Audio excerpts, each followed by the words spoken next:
लेकिन मैं आपको विश्वास दिलाता हूं कि इस वित्तीय वर्ष में, यानी कि आगामी जो कुंभ होगा, कुंभ से पहले हम इन नालों को भी टेप करने का काम कर देंगे, ये मैं आपको विश्वास दिलाता हूं। जो प्राथमिकता के 16 नगर, जिनमें 15 प्राथमिक नगर एवं एक श्रीकोट, एक छोटी सी बसावट है, उनमें 19 योजनाओं में से 15 योजनाएं ये पूर्ण हो गई हैं तथा अन्य सभी परियोजनाएं कोविड के कारण थोड़ा उसमें विलंब हुआ है, लेकिन मैं आपको विश्वास दिलाता हूं कि इनको हम आगामी मार्च माह तक इनको हम पूरा कर लेंगे। जो गंगा जी पर इस दौरान केवल प्रदूषण नियंत्रण की दृष्टि से जो काम हुए, उसके अलावा 21 स्नान घाट, जिनमें हरिद्वार का भव्य चंडी घाट भी सम्मिलित है, तथा 23 मोक्ष धामों का भी निर्माण किया गया है। इससे मां गंगा की निर्मलता और जो प्रदूषण की जो संभावना रहती है वो निश्चित रूप से कम हुई है। अभी मैं माननीय प्रधानमंत्री जी यह भी बताना चाहूंगा कि हम इसके लिए निरंतर प्रयासरत हैं। जन जागरूकता के कार्यक्रम, गंगा जी के दोनों तटों पर ऑर्गेनिक खेती के लिए प्रोत्साहन और वहाँ की जो ज्योग्राफिकल कंडीशन है, जो क्लाइमेटिक कंडीशन है, उसके मुताबिक वहाँ पर औषधीय पौधों का भी रोपण किया जा रहा है।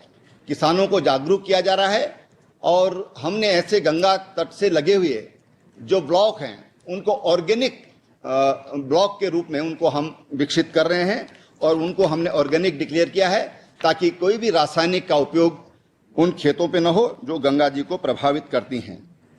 माननीय प्रधानमंत्री जी, कानपुर में आपने एक नई संकल्पना दी थी अर्थ गंगा की, और उस आपने अर्थ गंगा के मॉडल को विकसित किए जाने के लिए प्रयास किया जाएगा, आपने ये बात वहां पर कही थी। और जीडीपी दर में 3% अर्थ गंगा से ही प्राप्त हो सकेगा। मैं यह बताना चाहूंगा कि गंगा के दोनों तटों पर 5 से 7 किलोमीटर के क्षेत्रों में, जैसा कि मैंने बताया कि हमने जैविक खेती के लिए हम अपने किसानों को प्रोत्साहित कर रहे हैं, और जो इससे जो हमारे शोधन यंत्र जो लगे हुए हैं, प्लांट जो लगे हुए हैं, उससे जो शोधित जल है उसका हम सिंचाई के लिए इस्तेमाल भी कर रहे हैं। और उस जल को इस्तेमाल करने में हमारे किसानों ने कहीं कोई हिचक भी नहीं दिखाई है, बल्कि उसको उन्होंने स्वीकार किया है और उसका उपयोग हम आज खेतों के लिए कंपोस्ट के रूप में भी वो उपयोग हो रहा है। मैं आपको अंत में ये आश्वस्त करना चाहूँगा कि आगामी मार्च माह में हरिद्वार में महाकुंभ का आयोजन होने वाला है और उसकी भी चुनौतियां कम नहीं हैं।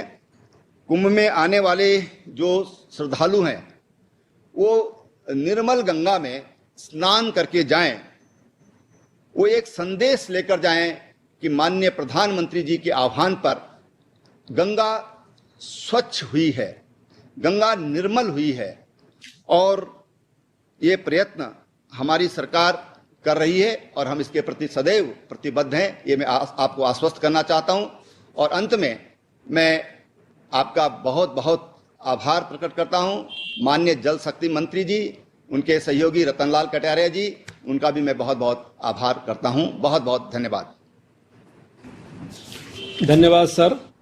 अब मैं माननीय प्रधानमंत्री जी से सविनय अनुरोध करता हूं कि वे राष्ट्रीय स्वच्छ गंगा मिशन एवं भारतीय वन्य जीव संस्थान द्वारा तैयार की गई पुस्तक रोइंग डाउन द गैंजेस का विमोचन करें।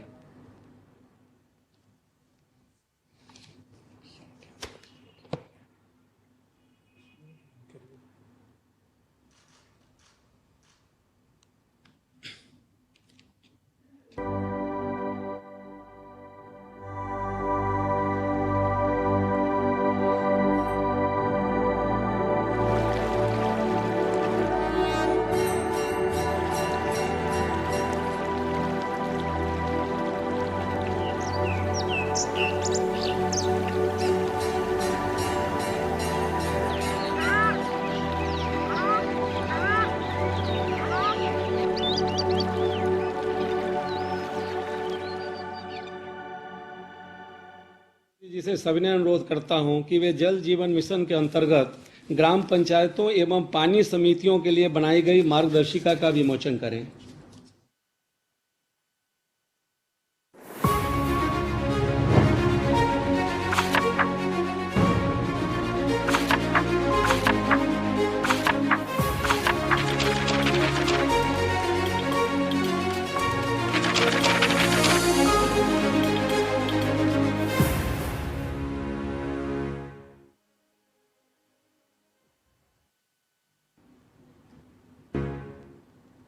अब मैं माननीय प्रधानमंत्री जी से सविनय अनुरोध करता हूं कि वे एक लघु फिल्म के माध्यम से जल जीवन मिशन के लोगों का अनावरण करें।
जल जीवन मिशन।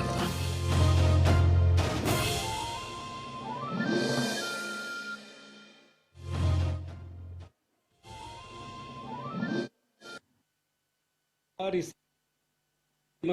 में नवनिर्मित 7 सीवरेज ट्रीटमेंट प्लांट्स के द्वारा प्रतिदिन 15 करोड़ 25 लाख लीटर दूषित पानी को गंगा में जाने से रोका जा सकेगा। साथ ही चंडी घाट पर नवनिर्मित गंगा संग्रहालय द्वारा मां गंगा के विभिन्न आयामों का जीवंत प्रदर्शन देखने को मिलेगा।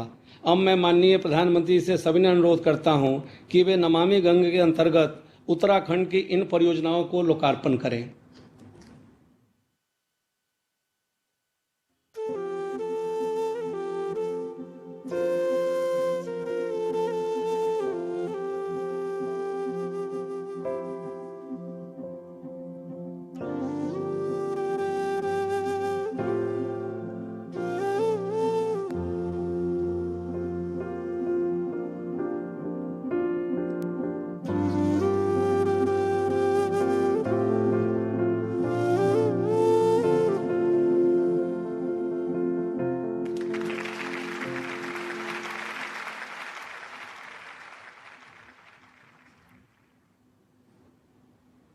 धन्यवाद सर। अब मैं माननीय प्रधानमंत्री महोदय से सविनय अनुरोध करना चाहूंगा कि वे इस अवसर पर अपना संबोधन दिग्दर्शन एवं आशीर्वचन देने की कृपा करें। उत्तराखंड की गवर्नर श्रीमती बेबी रानी मौर्य जी,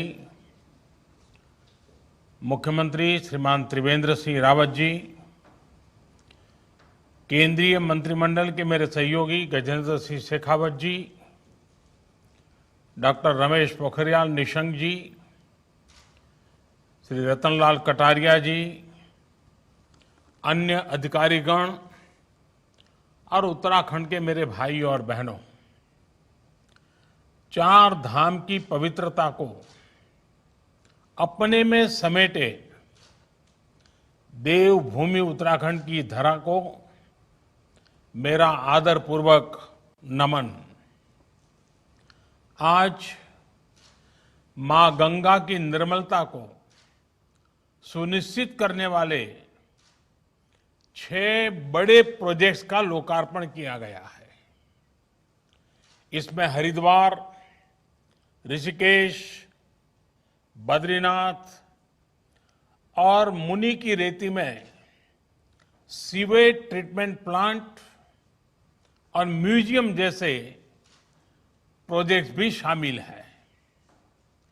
इन तमाम प्रोजेक्ट्स के लिए उत्तराखंड के सभी साथियों को मैं बहुत बहुत बधाई देता हूं। साथियों, अब से कुछ देर पहले जब जल जीवन मिशन के खूबसूरत लोगों का और मिशन मार्गदर्शिका का भी विमोचन हुआ है। जल जीवन मिशन भारत के गांवों में हर घर तक शुद्ध जल पाइप से पहुंचाने का ये बहुत बड़ा अभियान है। मिशन का लोगो निरंतर इस बात की प्रेरणा देगा कि पानी की एक एक बूंद को बचाना आवश्यक है। वहीं ये मार्गदर्शिका गांव के लोगों, ग्राम पंचायत के लिए भी उतनी ही जरूरी है जितनी सरकारी मशीनरी के लिए आवश्यक है। ये परियोजना की सफलता सुनिश्चित करने का बहुत बड़ा माध्यम है। साथियों, आज जिस पुस्तक का विमोचन हुआ है उसमें भी विस्तार से ये बताया गया है कि गंगा किस तरह हमारे सांस्कृतिक वैभव, आस्था और विरासत तीनों का ही बहुत बड़ा प्रतीक है। उत्तराखंड में उद्गम से लेकर पश्चिम बंगाल में गंगा सागर तक गंगा देश की करीब करीब आधी आबादी के जीवन को समृद्ध करती है और इसलिए गंगा की निर्मलता आवश्यक है। गंगा जी की अविरलता आवश्यक है। बीते दशकों में गंगा जल की स्वच्छता को लेकर बड़े बड़े अभियान शुरू हुए थे, लेकिन उन अभियानों में न तो जन भागीदारी थी और न ही दूरदर्शिता। नतीजा ये हुआ कि गंगा का पानी कभी साफ ही नहीं हो पाया। साथियों, अगर गंगा जल की स्वच्छता को लेकर वही पुराने तौर तरीके अपनाए जाते तो आज भी हालत उतनी ही बुरी रहती। लेकिन हम नई सोच, नई अप्रोच के साथ आगे बढ़े। हमने नमामि गंगे मिशन को सिर्फ गंगा जी की साफ सफाई तक ही सीमित नहीं रखा, बल्कि इसे देश का सबसे बड़ा और विस्तृत नदी संरक्षण कार्यक्रम बनाया। सरकार ने चारों दिशाओं में एक साथ काम आगे बढ़ाया। पहला, गंगा जल में गंदा पानी गिरने से रोकने के लिए सीवेज ट्रीटमेंट प्लांटों का जाल बिछाना शुरू किया।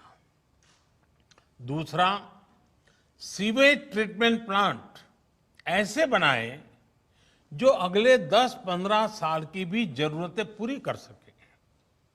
तीसरा, गंगा नदी के किनारे बसे 100 बड़े शहरों और 5000 गांवों को खुले में शौच से मुक्त करना।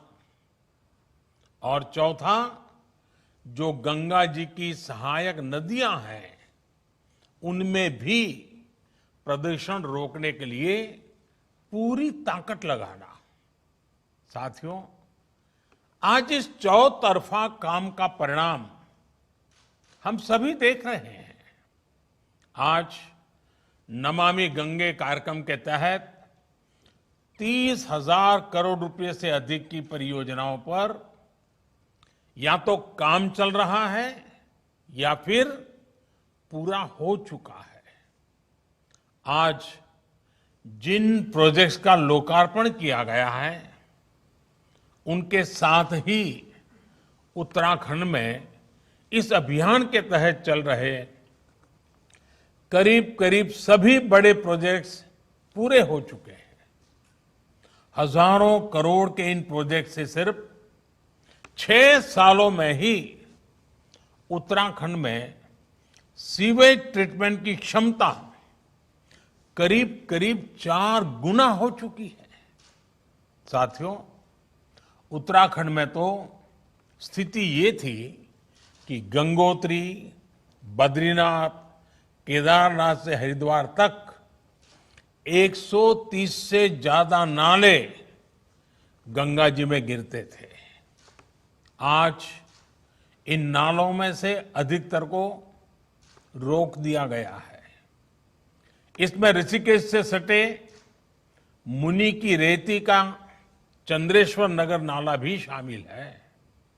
इसके कारण यहां गंगा जी के दर्शन के लिए आने वाले, राफ्टिंग करने वाले साहसिक साथियों को बहुत परेशानी होती थी।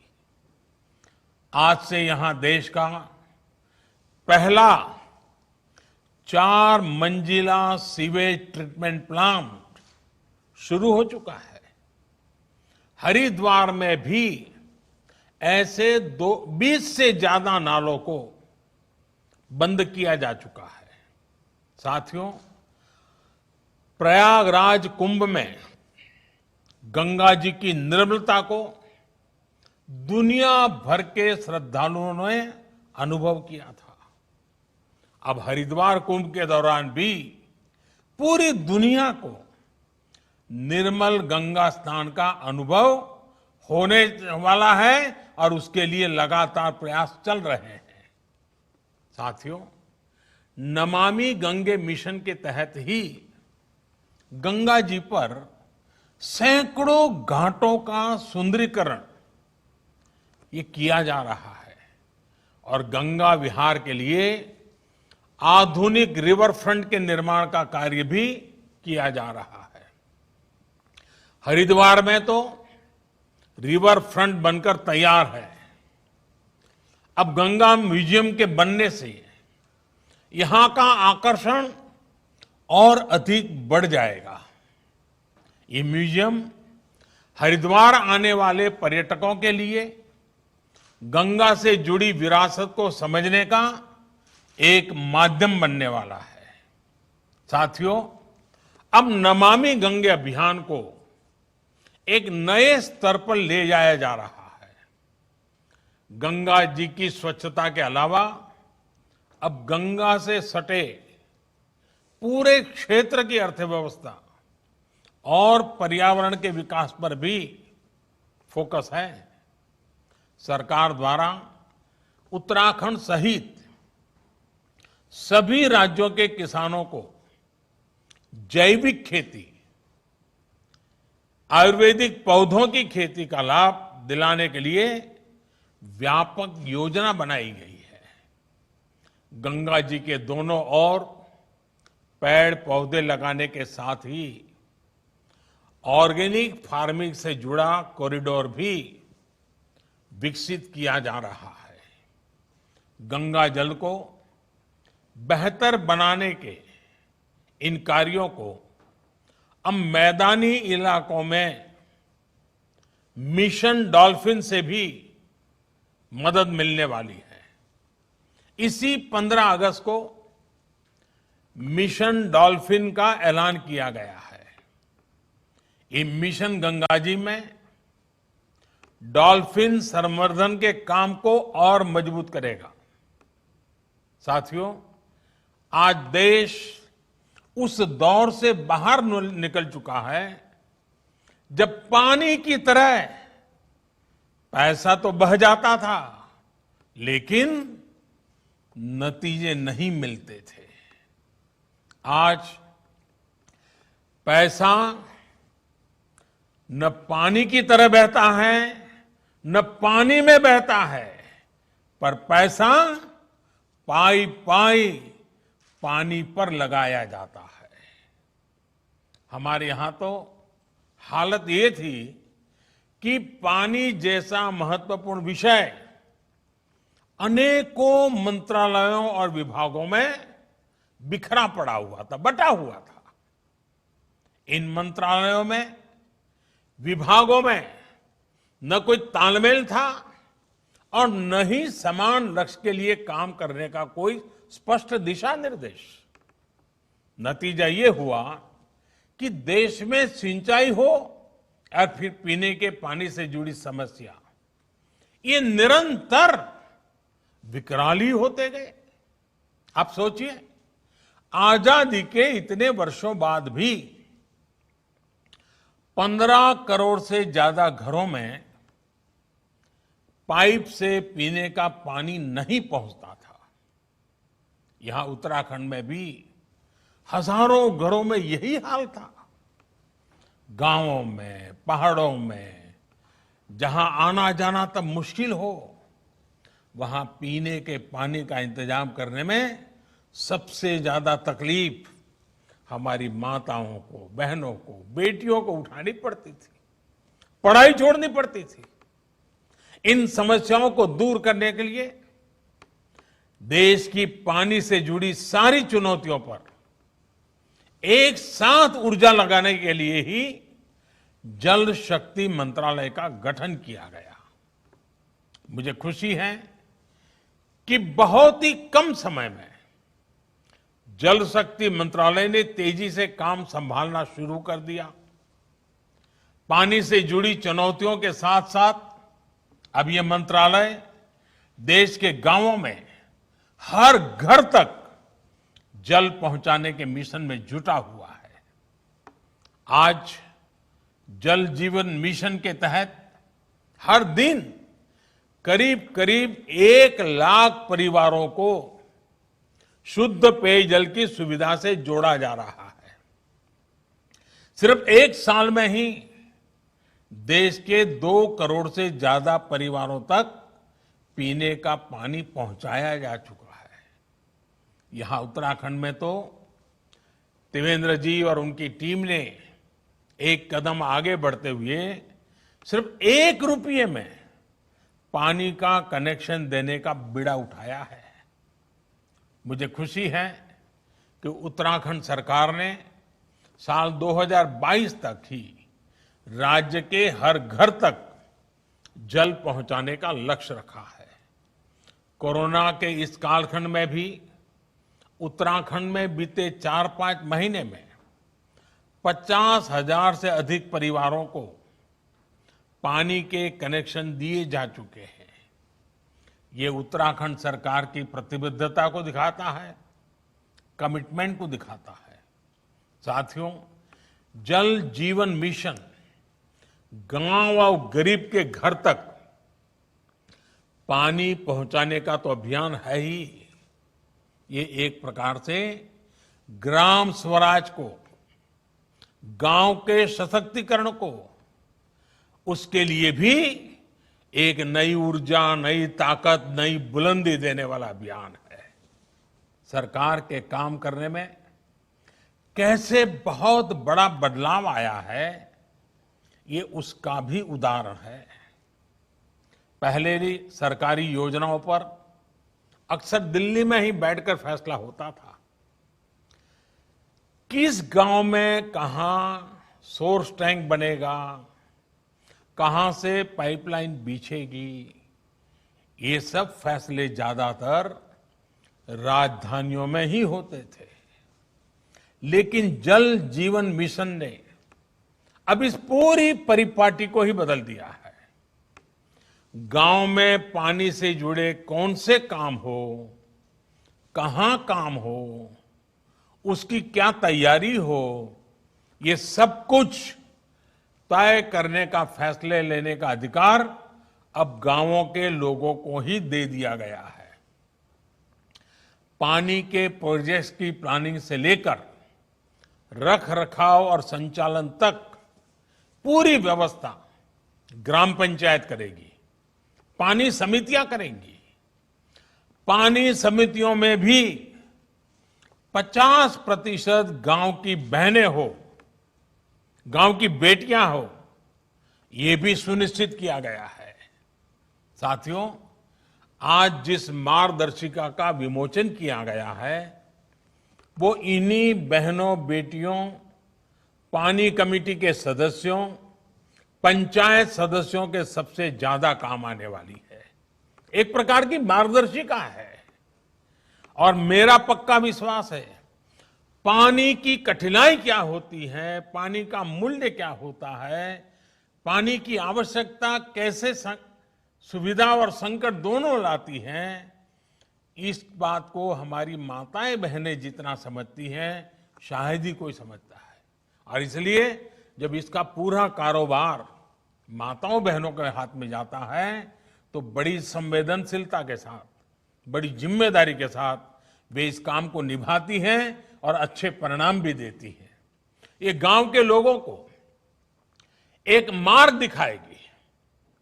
ये किताब जो बनाई है वो छोटे मोटे निर्णय करने में, फैसले लेने में मदद करेगी। मैं समझता हूं जल जीवन मिशन ने गांव के लोगों को एक अवसर दिया है। अवसर अपने गांव को पानी की समस्याओं से मुक्त करने का, अवसर है अपने गांव को पानी से भरपूर करने का। मुझे बताया गया है कि जल जीवन मिशन इस 2 अक्टूबर गांधी जयंती से एक और अभियान शुरू करने जा रहा है। 100 दिन का एक विशेष अभियान जिसके तहत देश के हर स्कूल और हर आंगनवाड़ी में नल से जल को सुनिश्चित किया जाएगा। मैं इस अभियान की सफलता की शुभकामना देता हूं और मैं राज्य सरकारों से भी आग्रह करता हूं कि करने जैसा पवित्र काम है, राज्य सरकारें भी पूरी तरह इस जिम्मेवारी को अपने कंधे पर उठाएं और इस काम को 100 दिन में हम पूरा करके दिखाएं। साथियों, नमामि गंगे अभियान हो, जल जीवन मिशन हो, स्वच्छ भारत अभियान हो, ऐसे अनेक कार्यक्रम बीते 6 सालों के बड़े रिफॉर्म्स का हिस्सा है। ये ऐसे रिफॉर्म है जो सामान्य जन के जीवन में, सामाजिक व्यवस्था में हमेशा के लिए सार्थक बदलाव लाने में मददगार है। बीते 1-1.5 साल में तो इसमें और ज्यादा तेजी आई है। अभी जो संसद का सत्र खत्म हुआ है, इसमें देश की किसानों, श्रमिकों और देश के स्वास्थ्य से जुड़े बहुत बड़े बड़े सुधार किए गए हैं। इन सुधारों से देश का श्रमिक सशक्त होगा, देश का नौजवान सशक्त होगा, देश की महिलाएं सशक्त होगी, देश का किसान सशक्त होगा। लेकिन आज देश देख रहा है कि कैसे कुछ लोग सिर्फ विरोध के लिए विरोध कर रहे हैं। साथियों, अब से कुछ दिन पूर्व देश ने अपने किसानों को अनेक बंधनों से मुक्त किया है। अब देश का किसान कहीं पर भी, किसी को भी अपनी उपज बेच सकता है। लेकिन आज जब केंद्र सरकार किसानों को उनके अधिकार दे रही है तो भी ये लोग विरोध पर उतर आए हैं। ये लोग चाहते हैं कि देश का किसान खुले बाजार में अपनी उपज नहीं बेच पाए। ये लोग चाहते हैं कि किसान की गाड़ियां जब्त होती रहें, उनसे वसूली होती रहे, उनसे कम कीमत पर अनाज खरीदकर बिचौलिए मुनाफा कमाते रहें। ये किसान की आजादी का विरोध कर रहे हैं। जिन सामानों की, उपकरणों की किसान पूजा करता है, उन्हें आग लगाकर ये लोग अब किसानों को अपमानित कर रहे हैं। साथियों, बरसों तक ये लोग कहते रहे एमएसपी लागू करेंगे, एमएसपी लागू करेंगे, लेकिन किया नहीं। एमएसपी लागू करने का काम स्वामीनाथन कमीशन की इच्छा के अनुसार हमारी ही सरकार ने किया। आज ये लोग एमएसपी पर ही किसानों में भ्रम फैला रहे हैं। देश में एमएसपी भी रहेगी और किसानों को कहीं पर भी अपनी उपज बेचने की आजादी भी रहेगी। लेकिन ये आजादी कुछ लोग बर्दाश्त नहीं कर पा रहे हैं। इनकी काली कमाई का एक और जरिया समाप्त हो गया है, इसलिए इन्हें परेशानी है। साथियों, कोरोना के इस कालखंड में देश ने देखा है कि कैसे डिजिटल भारत अभियान ने जन का हौसला बढ़ा रही है।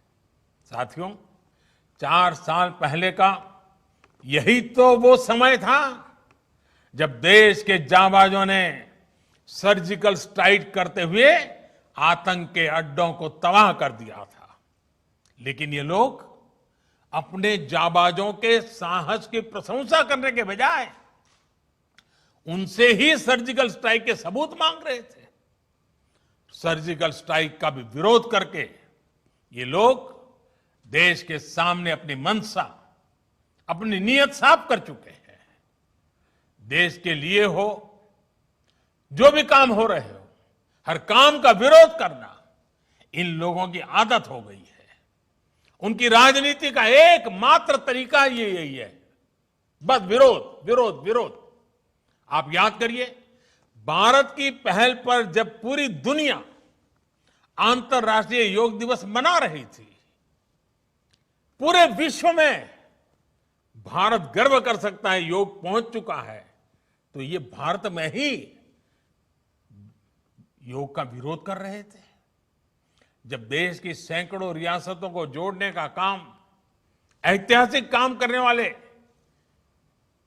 भारत की एकता को मजबूत करने का काम करने वाले सरदार वल्लभ भाई पटेल की दुनिया की सबसे ऊंची प्रतिमा का अनावरण हो रहा था, तब भी ये लोग इसका विरोध कर रहे थे।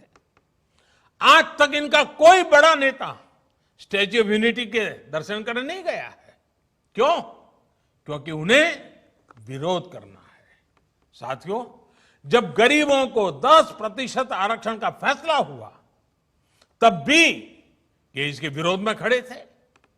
जब 26 नवंबर को संविधान दिवस मनाने की बात आई, तब भी ये इसका विरोध कर रहे थे। डॉक्टर बाबा साहब आंबेडकर का विरोध कर रहे थे। साथियों, पिछले महीने ही अयोध्या में भव्य राम मंदिर के निर्माण के लिए भूमि पूजन किया गया है। ये लोग पहले सुप्रीम कोर्ट में राम मंदिर का विरोध कर रहे थे, फिर भूमि पूजन का विरोध करने लग गए। हर बदलती हुई तारीख के साथ विरोध के लिए विरोध करने वाले ये लोग देश के लिए, समाज के लिए अप्रासंगिक होते जा रहे हैं। इसकी छटपटाहट है, बेचैनी है, हताशा है, निराशा है। एक ऐसा दल जिसके एक परिवार की 4-4 पीढ़ियां जिसने देश पर राज किया, वो आज दूसरों के कंधों पर सवार होकर देश हित से जुड़े हर काम का विरोध करवाकर अपने स्वार्थ को सिद्ध करना चाहता है। साथियों, हमारे देश में अनेकों ऐसे छोटे छोटे दल हैं जिन्हें कभी सत्ता में आने का मौका नहीं मिला। अपनी स्थापना के लेकर अब तक उन्होंने ज्यादातर अपना समय विपक्ष में ही बिताया है। इतने वर्षों तक विपक्ष में बैठने के बावजूद उन्होंने कभी देश का विरोध नहीं किया, देश के खिलाफ काम नहीं किया। लेकिन कुछ लोगों को विपक्ष में बैठे कुछ वर्ष ही हुए हैं, उनका तौर तरीका क्या है, उनका रवैया क्या है, वो आज देश भली भांति समझ रहा है, देश उसको बहुत बारीकी से देख रहा है। इनकी स्वार्थ नीति के बीच आत्मनिर्भर भारत के लिए बड़े रिफॉर्म्स का ये सिलसिला देश के संसाधनों को बेहतर बनाने का ये सिलसिला देश हित में है, देश की गरीबी से मुक्ति के अभियान के लिए है, देश को ताकतवर बनाने के लिए है और ये निरंतर जारी रहेगा। एक बार फिर आप सभी को विकास के सभी प्रोजेक्ट्स के लिए मेरी तरफ से बहुत बहुत बधाई देता हूं और फिर से मैं यही आग्रह करूंगा, आप अपना ध्यान रखिए, स्वस्थ रहिए, सुरक्षित रहिए। बाबा केदार की कृपा हम सभी पर बनी रहे, इसी कामना के साथ बहुत बहुत धन्यवाद। जय गंगे। बहुत बहुत धन्यवाद सर।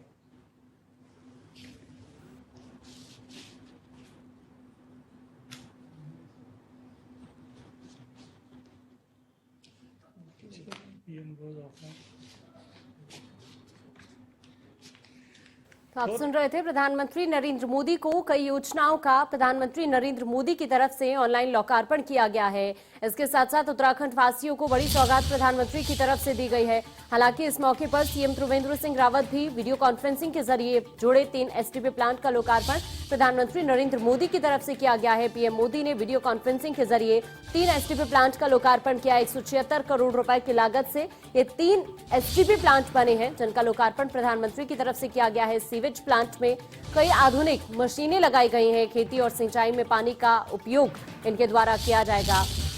और इसी कड़ी में आपको हम बता रहे हैं, प्रधानमंत्री नरेंद्र मोदी की तरफ से जो 3 एसटीपी प्लांट का लोकार्पण किया गया है, इसके साथ साथ किसानों को लेकर भी प्रधानमंत्री की तरफ से बड़ी बातें कही गई। किसानों, श्रमिकों और स्वास्थ्य से जुड़े बड़े सुधार हुए हैं। इन सुधारों से देश का श्रमिक सशक्त होगा। ये तमाम बातें प्रधानमंत्री की तरफ से कही गई। सुधारों से देश का नौजवान सशक्त होगा, सुधारों से देश की महिलाएं सशक्त होंगी, देश का किसान इन सुधारों से सशक्त होगा। ये तमाम बातें प्रधानमंत्री नरेंद्र मोदी की तरफ से कही गई हैं जब वो वीडियो कॉन्फ्रेंसिंग के जरिए इन योजनाओं का लोकार्पण कर रहे थे। किसानों, श्रमिकों और स्वास्थ्य से जुड़े बड़े सुधार किए हैं। ये कई बड़ी बातें प्रधानमंत्री की तरफ से कही गई हैं। किसानों को लेकर विपक्ष पर भी निशाना साधा प्रधानमंत्री ने, लेकिन इसके साथ साथ कुछ बड़ी बातें जो प्रधानमंत्री की तरफ से कही गई हैं वो हम आपको बता रहे हैं। 3 एसटीपी प्लांट का लोकार्पण प्रधानमंत्री नरेंद्र मोदी की तरफ से किया गया है और इसके साथ ही पुस्तक का विमोचन भी प्रधानमंत्री नरेंद्र मोदी की तरफ से किया गया है। एसटीपी प्लांट का पीएम की तरफ से लोकार्पण किया गया है। सीएम त्रिवेंद्र सिंह रावत इस मौके पर मौजूद रहे। उत्तराखंड की राज्यपाल भी इस मौके पर मौजूद रही और प्रधानमंत्री की तरफ से ये बड़ी सौगात उत्तराखंड वासियों को दी गई है। वीडियो कॉन्फ्रेंसिंग के जरिए प्रधानमंत्री ने कई योजनाओं का लोकार्पण किया है और बड़ी सौगात उत्तराखंड वासियों को प्रधानमंत्री की तरफ से दी गई है। 3 एसटीपी प्लांट्स जिनका पीएम की तरफ से लोकार्पण किया गया है। हालांकि CM Trivendra Singh Rawat video conferencing के जरिए इस दौरान जुड़े। ऑनलाइन लोकार्पण प्रधानमंत्री नरेंद्र मोदी की तरफ से किया गया है नमामि गंगे योजना का और इसी कड़ी में ये 3 एसटीपी प्लांट्स जिसका हम जिक्र कर रहे हैं, प्रधानमंत्री नरेंद्र मोदी की तरफ से उनका लोकार्पण किया गया है। इसके साथ साथ कई अन्य योजना जिनका लोकार्पण प्रधानमंत्री नरेंद्र मोदी की तरफ से किया गया है। गंगा की स्वच्छता को लेकर